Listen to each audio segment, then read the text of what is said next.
I am going to try to make this as quick as possible, but first, don't judge me the way I look. This is what an autism mom looks like. Dark circles, no makeup, I'm exhausted, and I'm just still getting over a cold.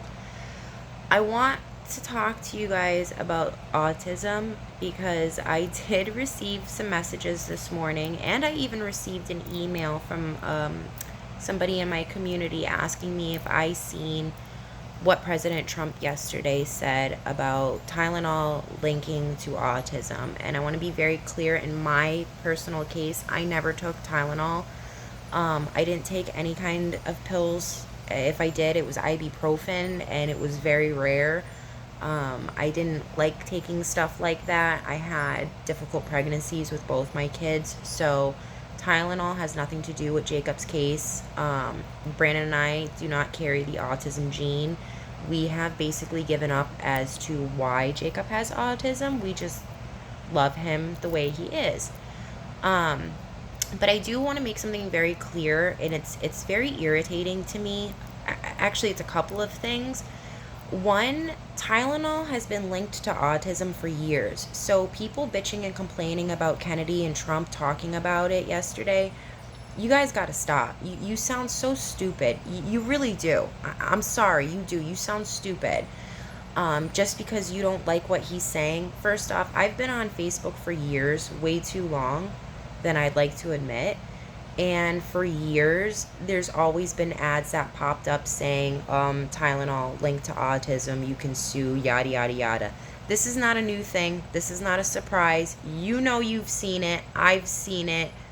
The guy over there mowing his lawn has seen it. Okay, so stop. Stop blaming Trump. Stop. Oh, no, autism. Shut up. You sound stupid. Um, the abundance of autism. Now, there's 3 levels as far as I know, and don't quote me because I do so much research that sometimes I kind of jumble and mix things up. So please bear with me and don't shoot me for it. The reason for abundance of autism is that you guys have got to remember that from the 50s to the 80s, they used to label autistic kids as mentally retarded. So they were locked in facilities. We don't have those facilities anymore. Well, we do, but we don't have insane asylums anymore, and we don't label autistic people or children as mentally retarded anymore. So it's coming to light what autism is. It's coming forward more and more. So yeah, it's always been around. It's just how it happens. Nobody knows. Maybe it does have something to do with Tylenol. I personally think it has to do with hormones in food, hormones in dairy, maybe the planes flying in the sky, dropping shit. Who knows? Whatever it is, it's happening. My other issue is that you have a lot of shitty parents raising shitty kids, and they use the system, okay? So you have children that are just bad kids with temper tantrums, and parents that just shove a tablet in their face and go, oh, it's autism. And they end up with all these free services. And that's not fair for parents like Brandon and I, who have Jacob, who is nonverbal autistic. He doesn't speak. He arm flaps. He elopes, meaning he escapes from the house, climbs out windows, doors, spins in circles. He hoards food in his mouth. So if you ever see Jacob and you notice that his teeth are rotting, that's because he will pack food in his mouth for hours, and we have to dig it out due to like choking issues and all of that stuff. Jacob communicates through sign language. He communicates through his own sign language, and it's a lot of charades. My problem is that I am on a 2-year wait list for autism, for ABA services in-house for Jacob. I am waiting a year now for more information, or an approval for Jacob's disability. And yes, autism is a disability. My problem is that a lot of parents find good doctors and use autism as a resource to get that government check. And that's not fair. It's not fair for parents like us that have to wait years and years and years and years and years to get services. That needs to be addressed more than anything in this world. And I'm not making fun of children that are like level 1 or level 2 autistic. I think they absolutely deserve resources, they deserve help, and so do their parents. But I don't think they deserve the amount of resources that they get.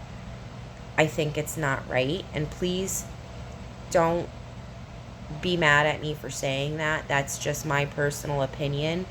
But I think it really needs to be addressed on how you get those resources, and there needs to be more documentation on why you can get those resources. But overall, you got to stop blaming Trump. Nobody cares about your feelings. We've already established that. It's about truth, and the truth is there is a lot of autism kids, and there is a lot of shitty parents that claim their children have autism just to get those free resources. It has nothing to do with Trump. It has nothing to do with Kennedy. Again, your feelings, they're useless. It's about facts. It's about truth, and that's a Charlie Kirk statement. So, yeah, I mean, there's really, in my case, Tylenol has nothing to do with Jacob.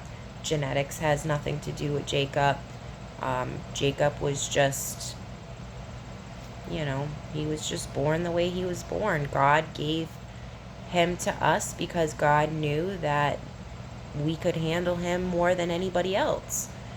So, yeah, that's my little video. And again, please don't hate me for making fun of level 1 and level 2 kids on autism. They do deserve services. They just don't deserve the amount that they get.